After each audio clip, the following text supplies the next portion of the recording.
So the purpose of this video was intended to be a discussion of how to use the custom object called Business Sponsor. However, we have stopped using it, so I'm going to walk through it anyway very quickly just to show you what was there and what you could do in the future.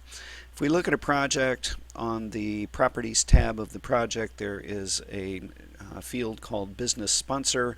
It's a lookup, and if you click the binoculars you get a lookup that searches for all resources in the system. Initially, quite some years ago, we decided that was too obnoxious. We didn't want people to have to search through 4,500 people to find a business sponsor, and also the business sponsor might not be a resource in Clarity. So we set up a separate list of who those people might be and said when you need a business sponsor you pick from that list. Normally you would do that with a simple static lookup. However, we determined that we didn't want a static lookup because that list could change frequently, and we didn't want the Clarity administration team to be stuck always updating it. We wanted the portfolio managers to be able to update the business sponsor list. So we created a custom object called Business Sponsor. There is a business sponsor list page under the home menu under custom objects. And you can see that there were, well, you can't quite see, but there were 189 of them. And we gave permissions to this object to the portfolio manager security group so that any of the people in that group could come to this page and click New Business Sponsor and fill in the last name, the first name, the email address, and their PRID, and be able to add to the list. Then in order to do that, we needed a lookup, and the lookup is under Business Sponsor.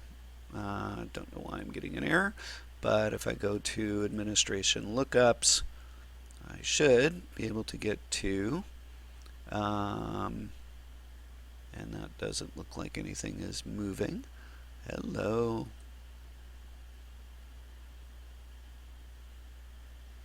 Not sure what's up with my system. Why is it not going to lookups? Okay, so I'm back to general. Let me go back to lookups. There we go.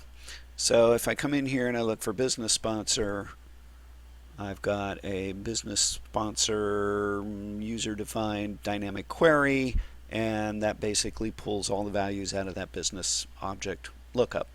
And that way, as I say, the field would have fewer values in it. However, I believe when we moved to Clarity version 13, we did a huge effort at simplifying. We tried to use everything out of the box as much as possible. So I suspect what we did was to get rid of that separate object, or stop using it anyway, and just use a resource, with the idea that if somebody was a business sponsor, we could add them as a resource and they'd be in Clarity, and that way they could go in and look at the project in Clarity anyway, and we just lived with that rather than having a separate list.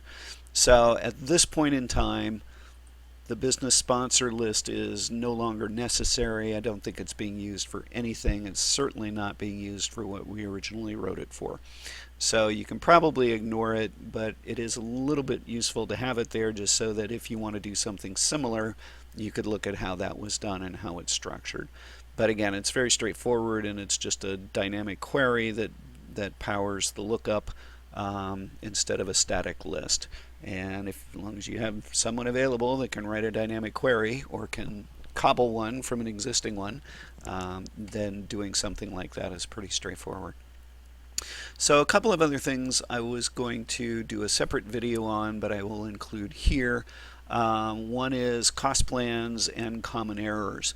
The most common problem with a cost plan is actually within the RDI team, because they typically create a project team and assign all of their appropriate team members with the appropriate role, and then they go to the financial plans and they say create a new financial plan from the investment team.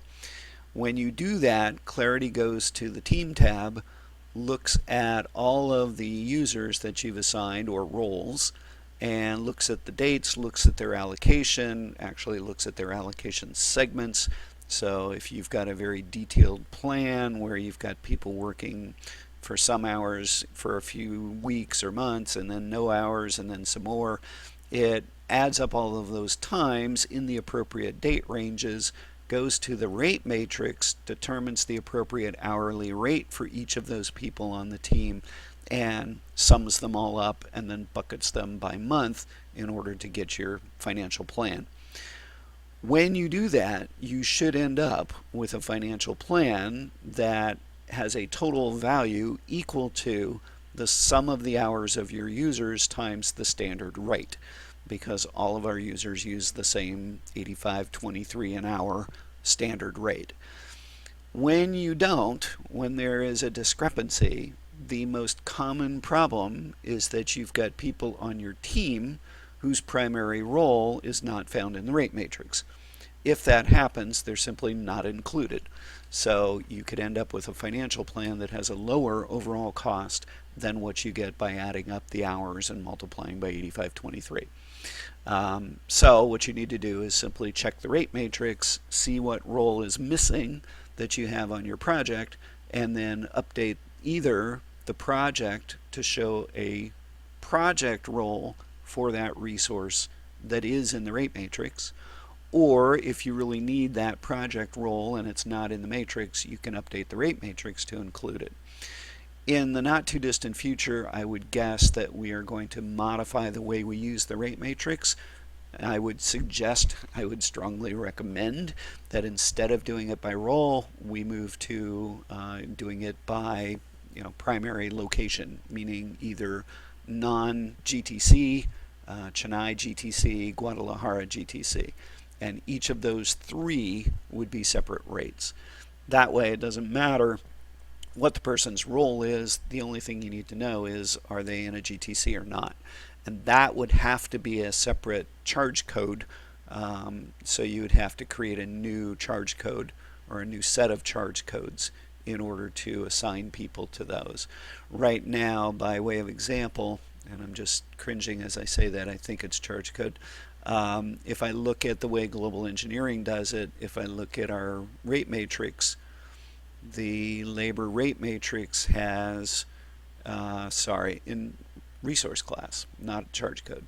You need a resource class based on the GTCs. So Global Engineering just has two rates, non-billable and staff, and it's either 0 or 150. So by creating additional resource classes, which is very straightforward, and I think I covered this in my financial setup, then you can associate these with the appropriate GTC. So that will eliminate the biggest problem in creating a cost plan. The other thing that does occur occasionally is that you can create a cost plan and it ends up with a row in it that is blank, has no transaction class. And if you do that, the most common reason is that you've got a resource on the team who doesn't have a transaction class. So it can't map it to the IS resource cost. Instead, it shows up as a separate row and leaves it blank because there's no associated transaction class on the record. So to double check that, you look at each of the team members, go to their resource record, and look under the financial subpage and see if it's blank. And if it is, then you got to put something in, and if you put something there, you have to fill in all of these because they're required on the page.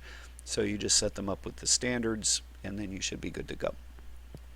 So those are the most common things that happen with a cost plan, and I am just double checking my little list. And made a list, I'm checking it twice, and I've already done that, and I've now done that. So this completes my transition activities. I am not going to record any further videos or write any further documents. And if there's anything that you absolutely need my help with, those of you that are watching this who don't know who I am, don't need to worry about it. If you're an AstraZeneca person from my EPM team and you need my help, get a hold of me. You know how. And if you're not part of my key set of people that I've worked with for years and know and love dearly, then get a hold of me and I'll give you my consulting rate. So that's that. Have a good time. I'm off to my next assignment. Au revoir.